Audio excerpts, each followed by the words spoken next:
The Sean Singh YouTube channel is all about giving viewers a behind the scenes look at what business is really like. If you like the video, don't forget to hit the subscribe button. Wanted to share with you a technique that we can use to create valuable and informative content, and it's a technique which I very rarely, if ever, have seen used in any industry. So I think this is a really powerful one. Now, in any industry, right, you have experts who are the service providers, and you have customers who 99% of the time, or on most occasions, are lay individuals with respect to that industry. And so what happens if you look at the vast majority of industries, whether it's the food industry, whether it is the media industry, whether it is medical help and advice, whether it is legal help and advice, whether it is accountancy, whatever it is, what typically happens, right, is that these service providers are able to pull the wool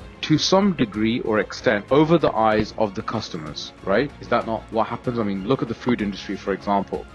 For several decades now, they have been really duping everybody into thinking that certain foods are healthy. Go back even only 5, 10, 15 years, go back 20 years, fat was the enemy, not sugar, right?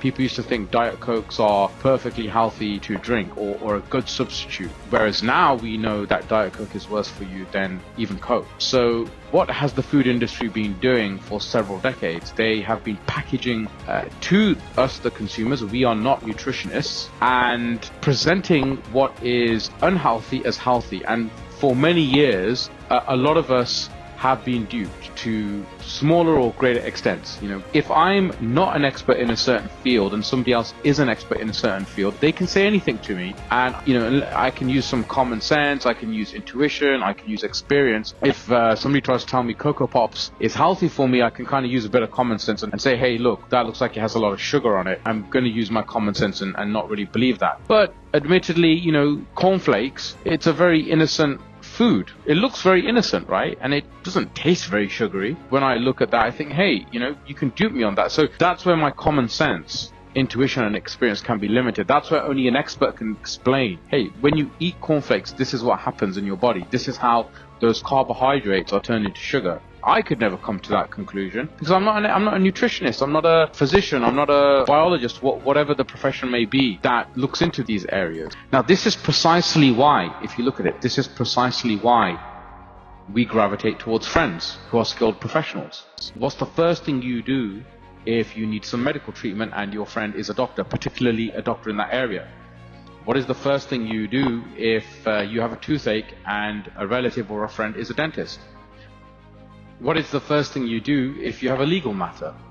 You go to your friend and you ask them for their opinion. Is what my lawyer is advising me, does this make sense?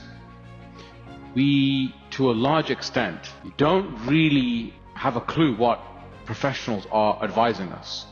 And what this leads to is a scenario where experts can pull the wool over our eyes to a great and large extent. And when they do that, how you can create great content, or how the industry does that, how the industry dupes you, and everybody in their industry knows what are some of the techniques that are used to nudge clients in their favor. Everybody knows. If you're a lawyer, you know what some of the techniques are.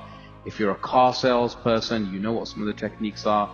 If you are a doctor, you know what some of the techniques that are used in a hospital. If you're a dentist, same. If you're an accountant, same. And so how you can create really great content is very, very simple.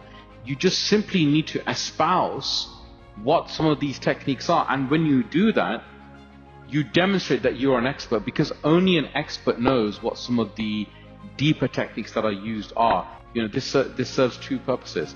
First thing that it does is it helps your customers. And when you help your customers, they of course will appreciate that and reciprocate. The second thing it does is it demonstrates you are an expert, right? Because only if you are in that industry do you know the finer workings of how that industry works. And that does really, bring me back full circle to the food industry. If you look at some of the leading thought leaders now in the present day, they are actually from the food or medical or fitness industries. They are challenging a lot of the narratives that have been pushed out by big industry. I would actually say the food industry is probably the best example of this, where you see some now really prominent thought leaders because they're explaining how the food industry manipulates, how they pull the wool over your eyes. Cast your mind back to the 80s and early 90s. There was a huge push by the food industry that fat is bad for you. Why did they do that? It was a deflection tactic, right? They wanted you to focus on fat, and they created all these products, fat-free products, yogurt and chocolate bars, and everything was fat-free. Now, what were they doing? They were substituting the fat with a lot of sugar and salts. We bought into it because intuitively, if somebody says, "Oh, this doesn't have any fat in it," we think to ourselves, we look at our waistlines and we think, hey, if I'm not putting any fat into my body, my waistline will get smaller, right? And we did buy into this. So take that as an example. I really think a great example of an industry that's doing it brilliantly well now, or subject matter experts rather, within an industry that are doing it brilliantly well, are nutritionists, are physicians, are scientists that work in this field, are maybe food engineers. Now, a lot of them are very prominent on YouTube, on Facebook, are writing books about this and explaining, right, the deception that is taking place in that industry. You can do the same in your industry. Authors really go into this space. It's a huge area where you can create a lot of valuable content and immediately differentiate and distinguish yourself from many of your competitors. Now, good example of this is software development, right? Now, you might have a technical client and they can assess you technically. They understand technically the field or services they are taking from you. However, what they often don't understand is the wider ecosystem in which that service is being facilitated. So again, you can still apply the same formula and espouse many of the industry methods that are used that aren't necessarily always in favor of or to the benefit of the customer.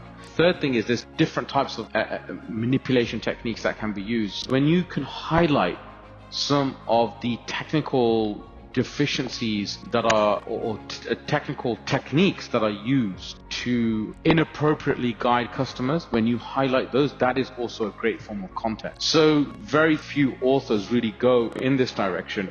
But if you really think about it, explaining, whether you are in digital marketing, whether you are a copywriter, whether you are in engineering, whether you are in software development, whether you are in web design, putting light on some of these practices will really make your content stand head and shoulders above that of your competitors, because very unlikely your competitors are going to do this.